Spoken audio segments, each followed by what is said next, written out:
Thank you. Well, I'm shocked with the other Ben. I'd like to open by why I want to be president. The point is that over the past year, as cliched as it sounds, Magdalene's given me wonderful opportunities, wonderful experiences, and I want to be in a position where I can give something back to the college. I want to be able to preserve the traditions that make Magdalene as great as it is, and I know this is all general at the minute, and also refine it for future generations of students so that it's even greater for them. That's not to say I want to be laissez-faire and change nothing. The fact is, results last year, sports performances show that we have a great college.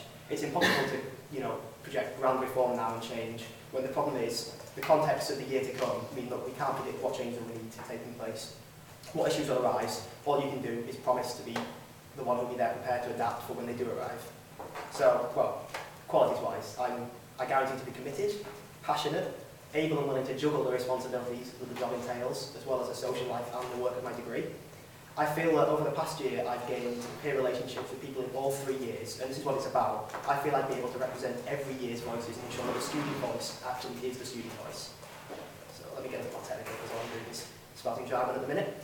It's inevitable that people are going to say I've had no position on a committee before, so I have no idea what I'm doing and I shouldn't be running. The point is, I feel if anything that's an advantage, because it's inevitable, having been in a committee position before, that one gets used to looking at issues in a certain manner, respecting their role. I think I can offer a fresh perspective, open and unbiased to all. I think, if I can leave you one idea, it's the point that lack of experience does not mean lack of ability.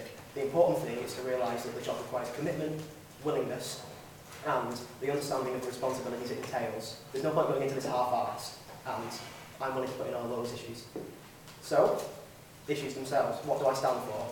Like Ben said, there are, room balloting, that's important. I can't say that I know the ins and outs of the system as it is.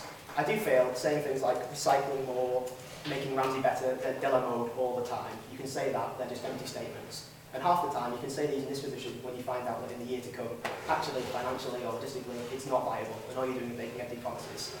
I do feel that over the coming months and years, access is going to be vital.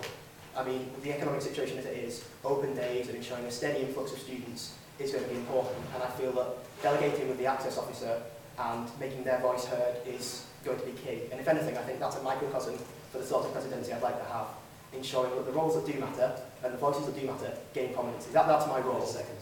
That's my role. I'm not here to dictate, I'm here to be a channel for communication between the students and the college.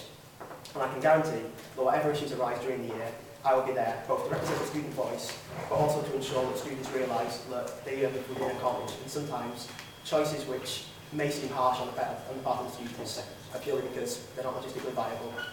I know there's not much detail in that, but as a general 3-minute overview, that's why I think we should vote for me. Thank you very much.